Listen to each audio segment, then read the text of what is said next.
Ang nagastos ko lang is 3,055. Yan lang. Inspection ulit ito, mga ilaw, signal light, brake light. Nalang na agad ako kasi ako lang mag-isa. Official receipt ko. Yan. Good morning. Ngayon ay August 22. Araw ng Webes. Nandito ako ngayon sa may gap emission testing. Dito lang po yan sa may Malagasan. Papa-emission ako na aking tricycle. Kanina pa sana ako alas 6 kaso yun naka mirrors permit. Yan, mirrors permit bago na naman patakaran. Kailangan yung size is ganito, tapos dapat kung tricycle na for hire o pamasada kailangan nakadilaw. Tapos kung wala pang original na plaka, temporary plate muna, yung MB file muna ang gagamitin kung wala pang plate number. Walang mga tricycle, walang mga sasakyan, walang mga motor na nagpapa-emission. Pagdating ko dito, sinalang na agad ako kasi ako lang mag-isa. Emission na. Okay.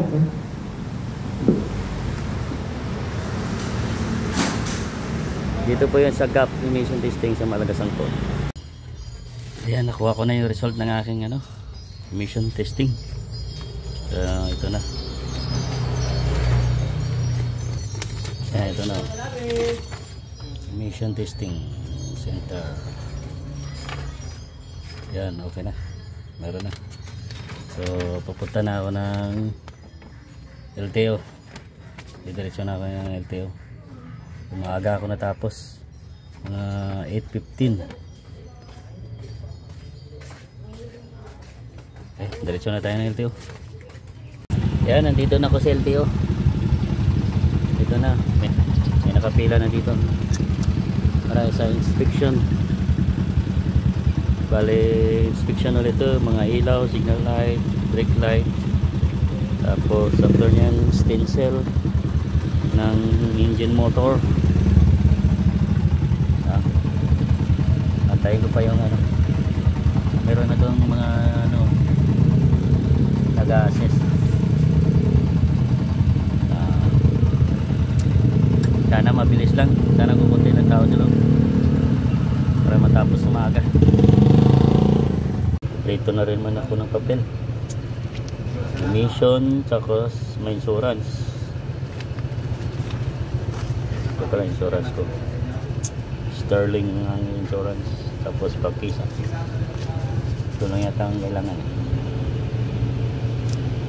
Yan, tapos na ako sa inspection. Sa loob na lang. Kukunin ko lang muna yung papel ko rito. Ito yung papel. Papasok na tayo sa loob. Support daw. Table number 4. Table number 4. Motor vehicle. Kukunti lang tao. Sana mabilis lang para makauwi na agad. Kaya kukunti lang tao.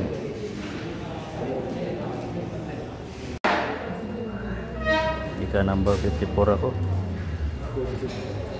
Antayin kong tawagin ang pangalan ko. Yan, natapos na ako. Nakuha ko na yung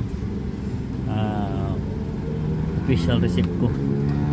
Yan, sa LTO. So diretso na naman ako ngayon sa diaryo para matapos na, para sa mayor's permit, tapos didikitan ng sticker tong aking body number.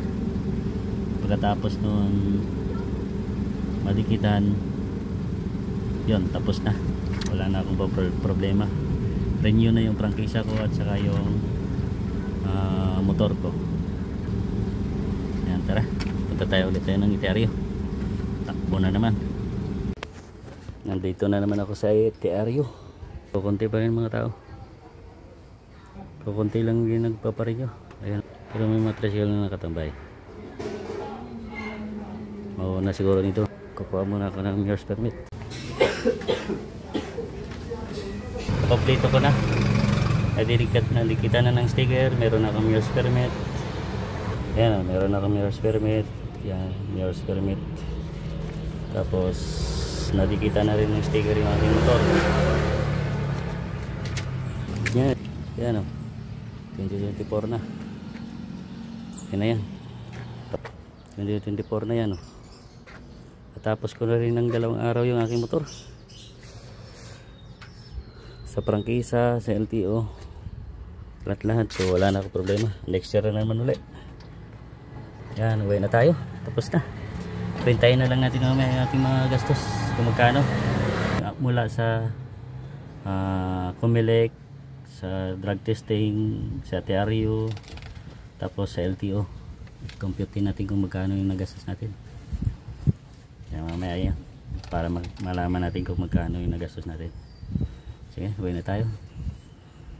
Yan, nakauwi na ako. Ito, sinulat ko na yung result ng aking gastos sa pagre-renew ng prangkisa at saka motor.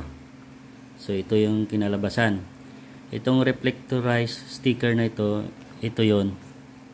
Ito yung ilalagay ito sa side wheel. So bali 30 pesos. Tapos sa insurance is 275. Tapos drug testing 250. Tapos sa TRU 1,230. So ito yon. Yung mga terminal fee, inspection fee, processing fee, franchising fee, supervision fee, certification fee, body number.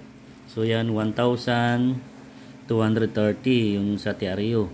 Tapos yung OR naman sa pag-renew ng OR sa LTO is 310.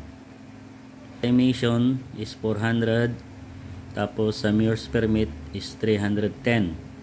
So yung MERS permit nakalagay rito, ito yun, is yung supervision fee, MERS permit fee, documentary stamp tax. Ito yata yung sidula yata yan eh. So is 310. Tapos siyempre hindi mawawala ang gasolina ko 100. Tapos pagkain ko 150. Kinalabasan is 3,055 pesos. So kung magre-renew ka ng prangkisa nyo at saka sa motor para sa LTO, kung meron kayong budget na 3,500, eh sobra-sobra na yon. So ayan, basta sa akin ang nagastos ko lang is 3,055. Yan lang yung aking nagastos. So yan, kaya kung mag-renew kayo, ito yung babudgetan nyo. Babudgetan nyo ng 3,100 o 3,500, depende sa inyo yan.